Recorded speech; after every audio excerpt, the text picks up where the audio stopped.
النهاردة احنا مش بنحكي قصة رعب من الخيال، احنا بنحكي عن واقع حصل في قلب الصعيد في محافظة سوهاج. جريمة خلت الشيطان نفسه يقف يتفرج ويتعلم. لما الغيرة والحقد ينهشوا في قلب الست، ولما الجهل يسيطر على العقول، النتيجة بتكون فرن بلدي بيحرق في جثث أطفال ملهمش ذنب. النهاردة هنعرف تفاصيل قضية ريا وسكينة الصعيد، حنان وأفناد، الست والحما اللي عملوا اللي ما يتعملش.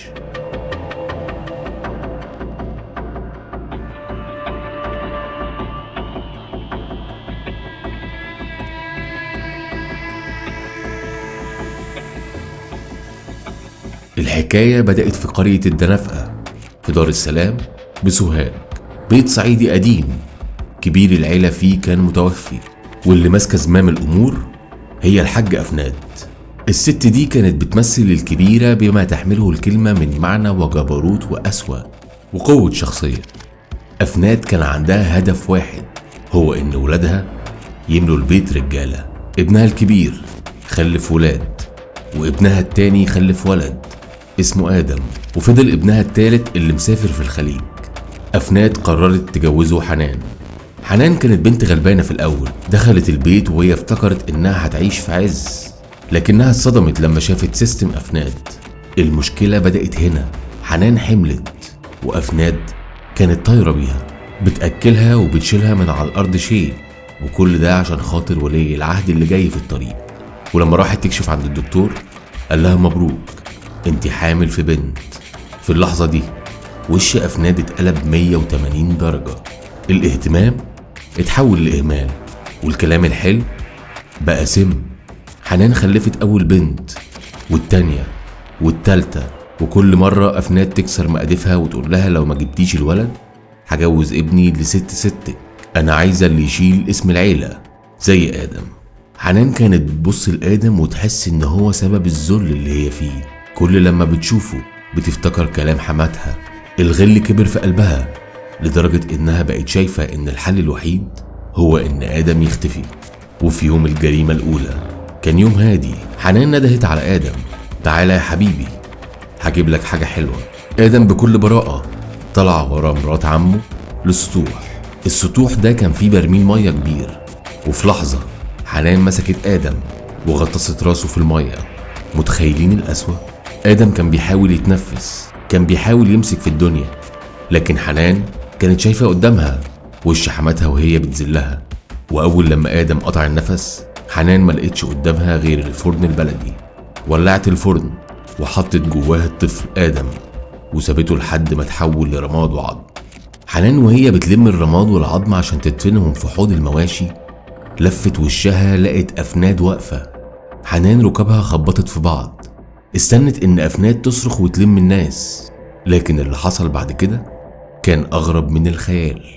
أفناد قالت لها أنا شفتك وانت بتحرقيه، ولو كنت شفتك وانت بتقتليه كنت قتلتك بإيدي، بس خلاص طالما مات أنا مش هبلغ عنك إلا بشرط واحد بس. الشرط كان الطار. أفناد قالت لها أنا حفيدي خلاص مات وانت اللي قتلتيه، يبقى لازم طفل من عيلتك يموت قصاده عشان يبقوا راس براس.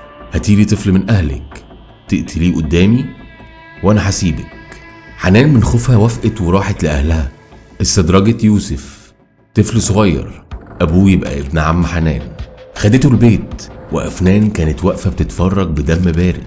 حنان قررت نفس السيناريو، الغرق في البرميل ثم الحرق في الفرن. أفناد كانت بتساعد حنان في الوقود عشان النار تزيد. بقوا شلة إجرامية. القرية بدأت تتقلب، فين يوسف؟ وقبلها فين آدم؟ الناس بدأت تتكلم وتقول إن في جن أو عصابات أعضاء. الأمن بدأ يدخل القرية والضغوط زادت على بيت أفناد. أفناد عشان تبعد الشبهة عن البيت قالت لحنان إحنا لازم نشتت المباحث، نخطف عيل من بره العيلة خالص عشان الناس والشرطة يتأكدوا إن في عصابة بتخطف الأطفال. الضحية الثالثة حنين، طفلة كان عندها 3 سنين، كانت بتلعب بعجلتها الصغيرة قدام البيت. حنان ندهت عليها وسحبتها فوق السطوح، سطوح الإعدام. قتلوها وحرقوها هي كمان. وحرقوا عجلتها عشان ما يبقاش فيه أي أثر. فريق البحث بدأوا يلاحظوا إن دايرة الاختفاء بتدور كلها حوالين بيت أفناد. الأسئلة كترت والارتباك بدأ يبان على حنان. أفناد في اللحظات الأخيرة كانت بتحاول تضغط على حنان إنها تقتل ابن أخوها هو كمان عشان تبرد نارها تماما، لكن الوقت كان فات. المباحث اقتحمت البيت وبدأوا يفتشوا حتة حتة وفتشوا بيت المواشي، وهنا كانت الفجعة.